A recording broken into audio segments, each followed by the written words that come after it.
Hello everybody, welcome to a YouTube channel जिसका नाम है हेमरेश क्लासेस। एंड आज से हम स्टार्ट कर रहे हैं कंप्यूटर की series and computer KVS PRT के लिए, स्पेशली केवीएस पीआरटी के लिए। ठीक है, क्योंकि इसको हम केवीएस का जो अपना सिलेबस है बिल्कुल स्ट्रिक्टली बेस्ड, ये जो कंटेंट है वो उसी सिलेबस पे है। ठीक है, जो केवीएस फॉलो करता है, जो केवीएस अपने बच्चों को पढ़ाता है, दैट मीन्स इसको हम ये कह सकते हैं। ठीक है, तो उससे बेहतर आई थिंक कंप्यूटर कहीं से पढ़ना सही नहीं है।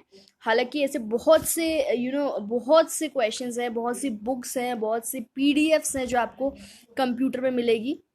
1000 क्वेश्चन, 2000 क्वेश्चन, पर आप उसको, मुझे नहीं लगता वो इतना हेल्प देगा। हालांकि उसको पढ़ो, आराम से पढ़ो, उसको पढ़ते रहो, फ्री टाइम में आराम से पढ़ते रहो, उसकी कोई रोक टोक नहीं है।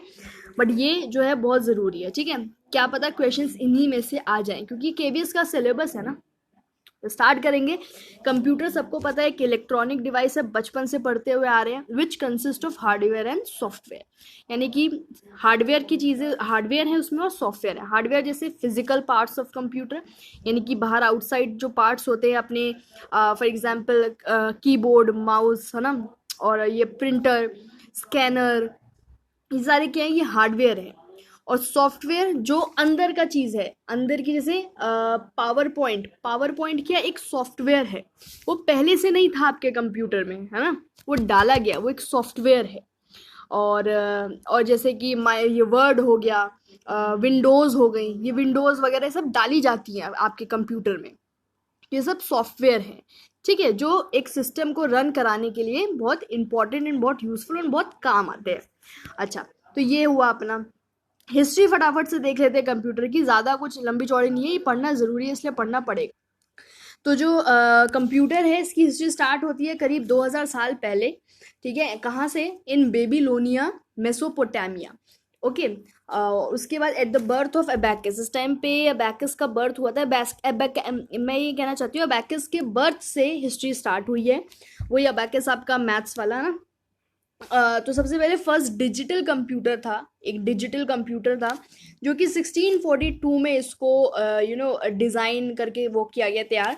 Still used today in water meters and modern day odometers. अभी भी इन डिजिटल कंप्यूटर्स का यूज़ ऐसे सिस्टमों में किया जाता है, जैसे ओडोमीटर्स हो गए, वाटर मीटर्स हो गए।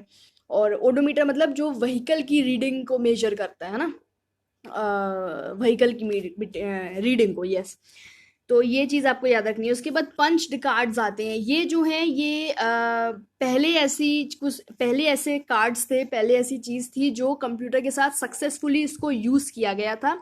1890 में डिज़ाइन किए गए थे by Herman Hollerith and James Powers. ठीक है, इम्पॉर्टेंट है तो लिखते चलिए इसको। उसके बाद ये पंच कार्ड्स हैं, ये होता क्या है, ये जो है ऐसे कार्ड्स हैं जो अपने अंदर डेटा स्टोर कर लेते हैं, और किस फॉर्म में?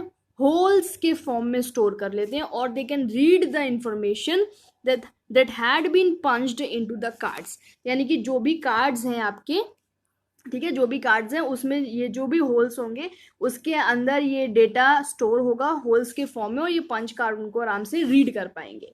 ठीक है, उसके बाद आगे फटाफट से देखेंगे। उसके बाद आता है 1942 में। 1942 में क्या बनाया है? कुछ लोग थे, जैसे कि आपका है John P Eckert, John W Mauchly, Mauchly, yes, and some associates. कुछ एसोसिएट्स कहाँ के? एट द मोर स्कूल, कुछ कोई था, एक मोर स्कूल ऑफ इलेक्ट्रिकल इंजीनियरिंग। ठीक है, electrical engineering of university of Pennsylvania. भाई पूरा बड़ा सा नाम है, इसको याद रखेंगे।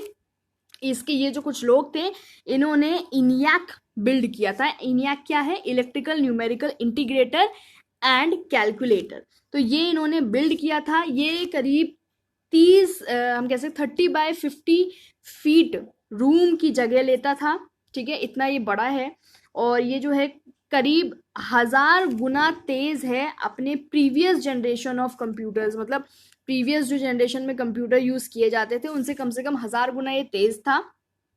और ये जो अपना ये नियक है, ये 18,000 वैक्यूम ट्यूब्स का यूज़ करा जाता था इसमें।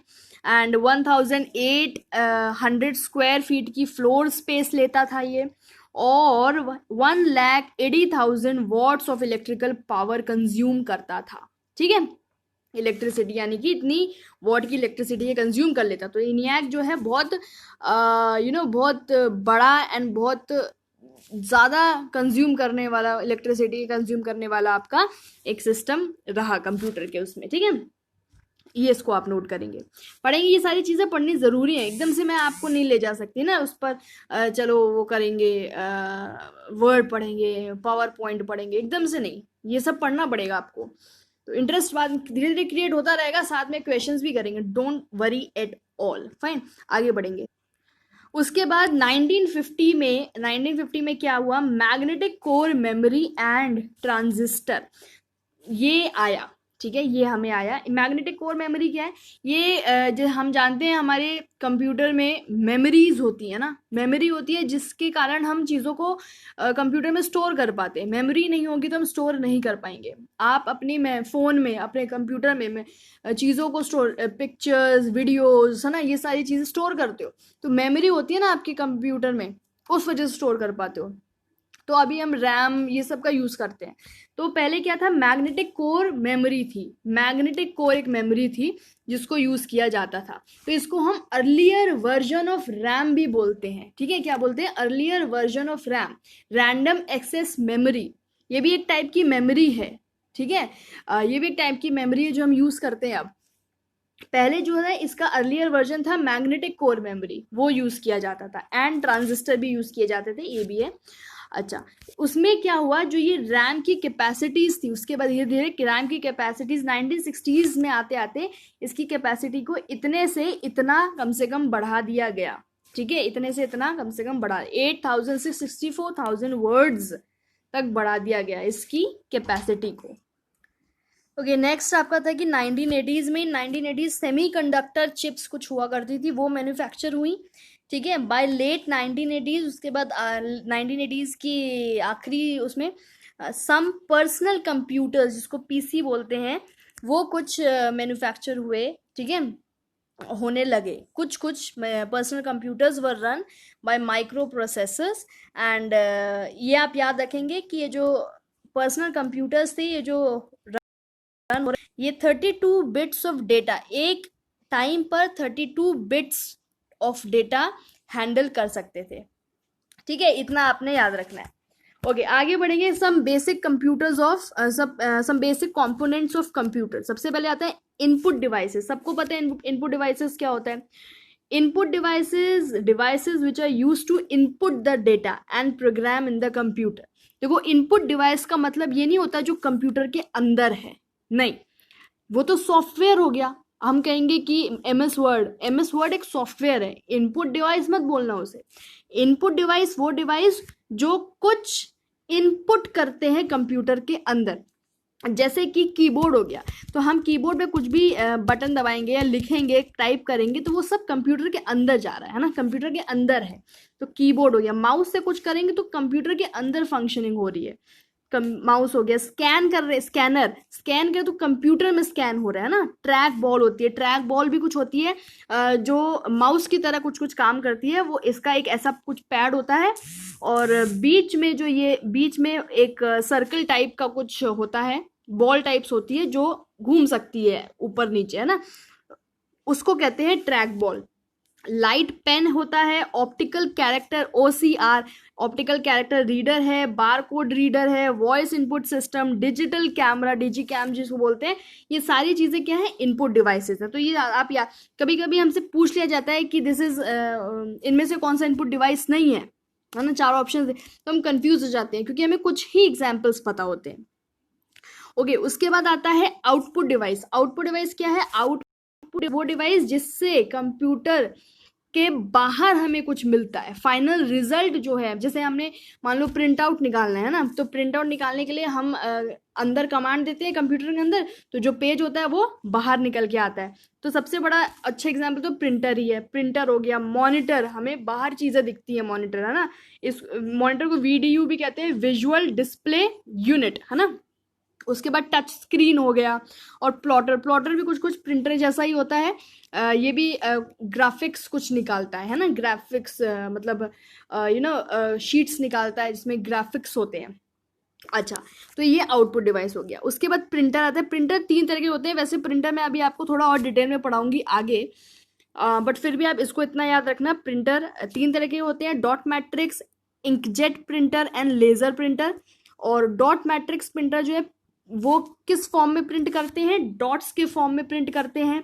इंकजेट जो होते हैं वो फुल्ली कैरेक्टर्स जो होते हैं उसमें प्रिंट आता है। लेजर प्रिंटर्स में भी फुल्ली जो कैरेक्टर है वही प्रिंट होते हैं। स्पीड इसकी क्या है, 200 से 500 कैरेक्टर प्रिंट हो जाते हैं 1 सेकेंड में।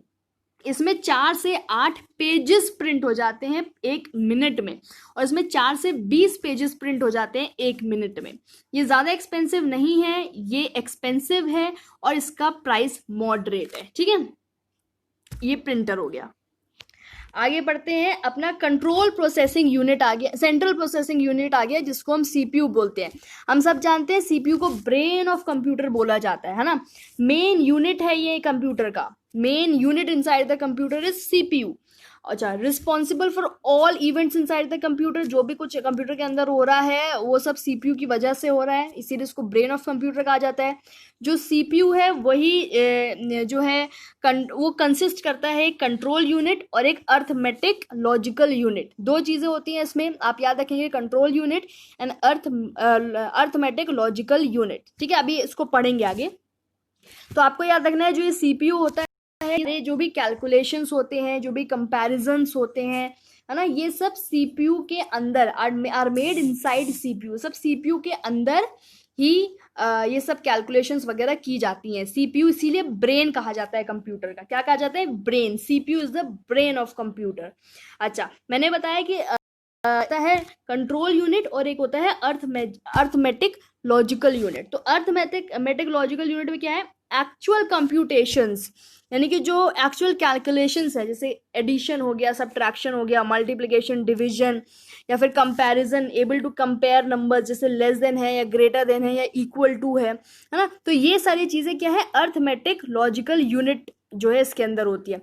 हमने देखा ना, सीपीयू के 2 कंपोनेंट्स हैं, एक है एएलयू, एक है सीयू यानी कि कंट्रोल यूनिट। तो एएलयू में क्या है, बेसिक कॉम्प्यूटेशंस, यानी कि जो भी एक्चुअल सारी कैलकुलेशंस है वगैरह वो सब इसमें होती हैं। उसके बाद कंट्रोल यूनिट क्या है, ये सेंट्रल नर्वस सिस्टम की तरह काम करता है। आपके ब्रेन में जो सेंट्रल नर्वस सिस्टम है उसकी तरह काम करता है, और manage and coordinates the entire system को मैनेज करता है, और directs and control the activities of internal and external devices. देखो, आपको एएलयू में ये बस इतना याद रखना है कि सारे जो भी एक्चुअल कंप्यूटेशन है, एडिशन वगैरह, ये सब एएलयू में होते हैं, और जो कंट्रोल यूनिट है वो एक्चुअली में पूरी सिस्टम को मैनेज करता है, कंट्रोल करता है, इसीलिए उसका नाम कंट्रोल यूनिट रखा गया है। ठीक है, तो ये चीज़ें आपने याद रखनी है। तो ये तो सीपीयू का हो गया। कंप्यूटर लैंग्वेजेस आती है। देखो, मेरी भाषा तुम्हारी भाषा से मिलती है, ठीक है, मैं हिंदी बोलूँगी तुम हिंदी समझोगे, मैं इंग्लिश बोलूँगी इंग्लिश तुम समझोगे, तुम समझ जाओगे आसानी से, है ना। अच्छा, कोई हमारे पास कोई अंग्रेज आ गया, और बिल्कुल ही कोई गांव का आदमी है, वो इंग्लिश नहीं समझ पाता, तो भी लगान मूवी देखिए ना, तो वो ट्रांसलेटर एक बीच में आता है, जब वो क्वीन उनके पास आती है, जब वो बैट बॉल सीखने के लिए झाड़ियों में से झाँक रहे होते हैं ना, तो वो एक ट्रांसलेटर को बुलाती है बीच में ट्रांसलेट करने के लिए, है ना, कि उसकी इंग्लिश को हिंदी में ट्रांसलेट करा जाए, तब उनको गांव वालों को समझ में आए। तो क्या है, बीच में ट्रांसलेटर की ज़रूरत पड़ी, क्यों, क्योंकि लैंग्वेज सेम नहीं थी। अभी क्या है, कंप्यूटर की लैंग्वेज और तुम्हारी लैंग्वेज भी सेम नहीं है ना। जो कंप्यूटर की लैंग्वेज है वो तुम्हारी लैंग्वेज नहीं है, जो तुम्हारी लैंग्वेज है वो कंप्यूटर की लैंग्वेज नहीं है। तो कंप्यूटर की अपनी एक लैंग्वेज होती है, ठीक है, जिसमें कंप्यूटर कम्युनिकेट, या फिर जिसमें कंप्यूटर समझता है जिस लैंग्वेज को, वो कंप्यूटर लैंग्वेज कहलाती है। और ठीक है, कौन कौन सी सारी देखेंगे। Computer follows the instructions given by the program to perform a specific job, यानी कि कंप्यूटर उस लैंग्वेज के थ्रू, है ना, कंप्यूटर की जो लैंग्वेज होती है उसी के थ्रू वो इंस्ट्रक्शंस को फॉलो करता है जो भी प्रोग्रामर ने दिए हैं, to perform a specific job. ठीक है, ये चीज़ है।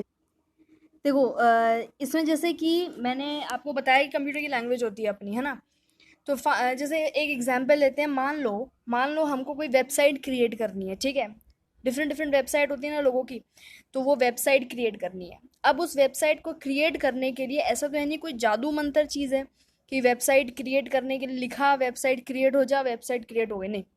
कुछ हमें इंस्ट्रक्शंस, कुछ सीक्वेंस ऑफ इंस्ट्रक्शंस हमें प्रिपेयर करने पड़ते हैं कंप्यूटर पर, ठीक है। अपने कंप्यूटर पे कुछ इंस्ट्रक्शंस हमें लिखने पड़ते हैं, कुछ प्रोग्राम हमें एक बनाना पड़ता है, ठीक है, टू परफॉर्म द टास्क, उस ताकि वो वेबसाइट हम बना सके। उसके लिए हमें कुछ इंस्ट्रक्शंस, कुछ सेट ऑफ इंस्ट्रक्शंस, बहुत सारे इंस्ट्रक्शंस लिखने होते हैं जिसको इकट्ठा करके हम कहते हैं सेट ऑफ इंस्ट्रक्शन। तो तब जब हम ये कंप्लीट करते हैं, प्रिपेयर करते हैं, तब जाके वो चीज़ बनती है, और इस चीज़ को कहते हैं कि प्रोग्राम, ठीक है, इस चीज़ को कहते हैं प्रोग्राम बना। और यही जो प्रोग्राम है जो कंप्यूटर में लिखा जाता है उसको बोलते हैं आखिरकार सॉफ्टवेयर, ठीक है। तो हालांकि हमें कंप्यूटर लैंग्वेज के बारे में पढ़ना है, तो भाई हम पढ़ लेते हैं कंप्यूटर लैंग्वेजेस कौन कौन सी है। तो आपको इतना समझ में आया कि जैसे कि वही चीज़ कि हमें कुछ इंस्ट्रक्शंस देने होते हैं, कंप्यूटर को लिखना होता है हमें इंस्ट्रक्शन, और वो प्रोग्राम कहलाता है, और उसी से हमारा टास्क परफॉर्म होता है।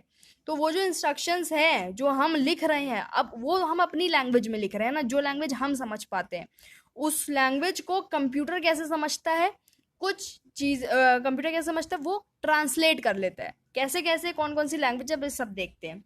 सबसे पहले आएगा फर्स्ट जनरेशन लैंग्वेज। अब देखो, फर्स्ट जनरेशन लैंग्वेज सबसे पुरानी लैंग्वेज थी, और इसको हम लो लेवल लैंग्वेज भी कहते हैं, और इसको हम मशीन लैंग्वेज भी कहते हैं, ठीक है। और इसमें क्या है, इस लैंग्वेज में क्या है कि binary language of 1 and 0 is known as machine language. यानी कि देखो क्या है कि जो कंप्यूटर है, पहले बहुत पुराने जो कंप्यूटर थे उसमें क्या था कि वो बाइनरी लैंग्वेज को समझते थे। जैसे मैंने लिखा 1 0 1 1 0 1 0, इस तरह से मैंने लिख दिया, ठीक है, एक एक मैंने वर्ड बना दिया। अब ये जो चीज़ है ना, ये कंप्यूटर को समझ आती है ये क्या लिखा हुआ है, पर ये हमें समझ नहीं आएगी। सपोज मैंने लिखा राहुल, ठीक है, सपोज मैंने लिखा राहुल। अब ये जो राहुल है, ये कंप्यूटर जो है अपनी लैंग्वेज में इसको कन्वर्ट कर लेगा, ठीक है, और 1 0 1 0 1 and 0 के फॉर्म में कन्वर्ट कर लेगा, ठीक है। तो उससे क्या कहते हैं, मशीन लैंग्वेज कहते हैं, फर्स्ट जनरेशन लैंग्वेज। और ये इजीली अंडरस्टैंडेबल थी, कंप्यूटर मतलब इसको बहुत इजीली अंडरस्टैंड कर लेता था। तो 1 0 1 0 के फॉर्म में ये लैंग्वेज चलती थी, फर्स्ट जनरेशन लैंग्वेज, जिसको मशीन लैंग्वेज भी बोलते हैं। नेक्स्ट आपकी आती है सेकेंड जनरेशन लैंग्वेज, जिसको 2GL या फिर असेंबली लैंग्वेज भी बोलते हैं। क्या बोलते हैं इसको, लैंग्वेज। अच्छा, क्या है ये, कंसिस्ट ऑफ निमोनिक्स। अच्छा, निमोनिक्स अभी समझाती हूँ मैं आपको क्या होता है। पहले देखेंगे little easier than machine language, ये मशीन लैंग्वेज से ईजियर है, और this is the first language that is similar to English, developed in 1950। ये 1950 में डेवलप हुई थी ऐसी लैंग्वेज, और ये जो है पहली लैंग्वेज है जो कुछ इंग्लिश से मिलती जुलती है। यानी कि इसमें क्या है, अच्छा, also known as symbolic programming languages, it uses more convenient numbers, symbols to describe huge strings of 1 and 0। अब इसमें क्या होता है समझो, लैंग्वेज कौन सी होती है, जैसे कि मुझे लिखना है राहुल, ठीक है, मुझे लिखना है राहुल। अब ये जो राहुल है ना, इसका ये फिक्स होगा, मान लो 1 0 1 0 1 0, ठीक है, ये जो चीज़ है ये राहुल के लिए फिक्स है, ठीक है। तो मतलब इजीली अंडरस्टैंड कर सकता है, मतलब और इजियर हो गया ये और इजियर हो गया, मतलब ये चीज़ फिक्स है ना।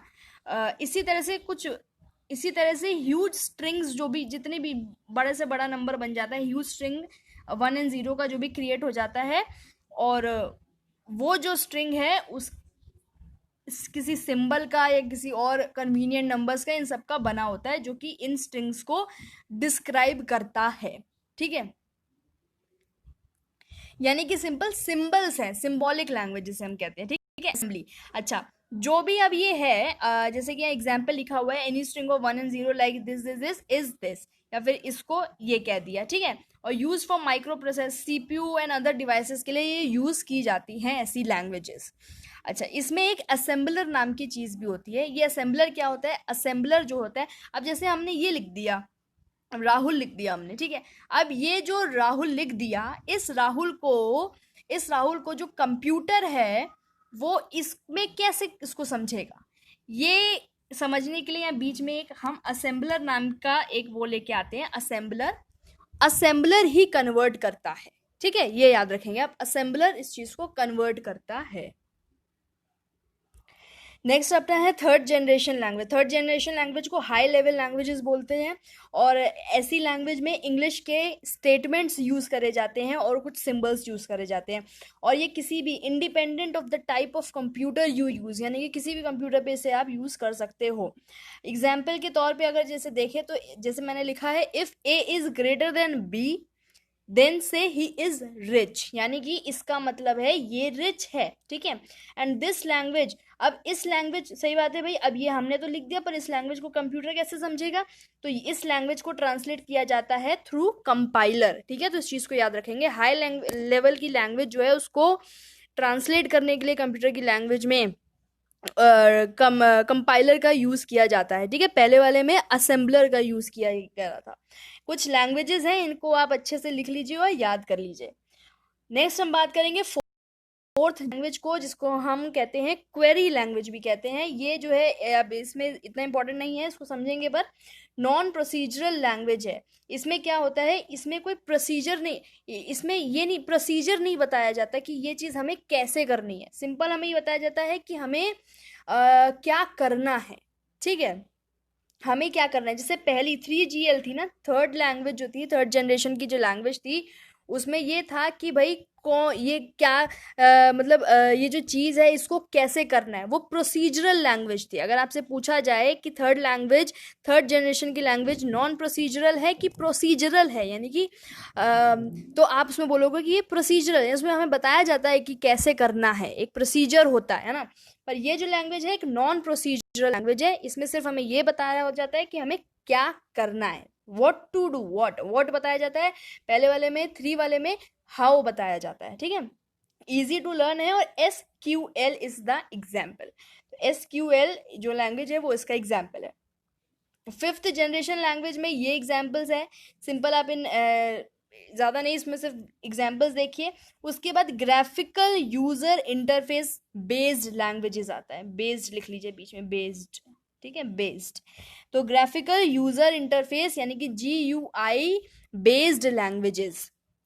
अब क्या होता है ना, कुछ लैंग्वेजेस जो होती हैं वो ग्राफिकल यूज़र इंटरफेस पर बेस्ड होती हैं। अच्छा, ये ग्राफिकल इंटरफेस क्या होता है, देखो सिंपल सी बात है, जो भी हमें अपने कंप्यूटर पे जैसे डिस्प्ले जो हमें दिखता है, हमें इतने आइकन्स दिखते हैं, हमें हमें बटन्स दिखते हैं, हमें बार्स, टूल बार, आइकन बार, ये सारी चीज़ें दिखती हैं, हमें काफ़ी सारे उसमें सिस्टम दिखाई देते हैं। यहाँ से ये क्लिक करना, start button, stop button, okay, yes, no, है ना, ये सारी चीज़ें क्या है, ग्राफिकल यूज़र इंटरफेस है। क्या है ये, ग्राफिकल यूज़र इंटरफेस। ओके, तो मतलब कि ये जो लैंग्वेजेस यहाँ लिखी हुई हैं, ये सारी जो एग्जाम्पल में लिखी हुई हैं, ये जो लैंग्वेजेस हैं, ये GUI का यूज़ करके सारे प्रोग्राम्स वगैरह सब कंपाइल, एग्जीक्यूट, ये सब किए जाते हैं, सारे प्रोग्राम्स लिखे जाते हैं, जो भी इंस्ट्रक्शंस होते हैं, मैंने बताया था आपको, इंस्ट्रक्शंस लिखे जाते हैं, तब जा कर के एक प्रोग्राम रेडी होता है ना। तो राइट उसको लिखना, फिर उसको कंपाइल करना, फिर उस प्रोग्राम को एग्जीक्यूट कर देना। तो ये सारी चीज़ें जो हैं, ये जो ये लैंग्वेजेस करती हैं, किसका यूज़ करके, ग्राफिकल यूज़र इंटरफेस का यूज़ करके। तो इसीलिए इन लैंग्वेजेस को बोला जाता है graphical user interface based language. इसमें ज़्यादा डिटेल में जाने की ज़रूरत नहीं है, देखो, है ना, क्योंकि अब ऐसा तो नहीं है कि जो भी है ये आपको एक प्रॉपर नोट्स मिल रहा है, आप इतना ध्यान रखेंगे। ठीक है, अच्छा, क्योंकि अगर जैसे अभी मेरे पास बोर्ड वोर्ड होता तो है ना, मैं पक्का प्रॉपर तरीके से इसको अच्छे से समझाती, पर आप मेरे सामने होते तो मैं इसको समझाती, पर अभी इस पे यहाँ पे समझाना मुश्किल है। तो इसको आप इतना याद रखेंगे कि ऐसी लैंग्वेजेस जो ग्राफिकल GUI का यूज़ करके प्रोग्राम्स वगैरह लिखा जाता है, ऐसी लैंग्वेजेस। ठीक है, आपको पता है ना, कोडिंग वगैरह की जाती है। सिंपल, आप देखो, जैसे कोई भी प्रोग्राम बनाना है हमें, कोई भी हमें वेबसाइट, जैसे मैंने एग्जांपल दिया, तो उसके लिए हमें इंस्ट्रक्शंस लिखने हैं। तो जब हम वो इंस्ट्रक्शंस लिखते हैं, जब वो कोडिंग करते हैं, जब हम, तो उसमें ग्राफिकल यूज़र इंटरफेस का यूज़ करके करते हैं। पहले ये चीज़ें नहीं थी, पहले GUI इतना नहीं था, सिंपल था, मतलब कुछ कोई इंस्ट्रक्शन लिख रहे हैं तो उसमें नहीं बताया जा रहा कि ये गलत है या ये सही है ना, एरर इसमें आ रहा है, नहीं आ रहा है, कुछ नहीं।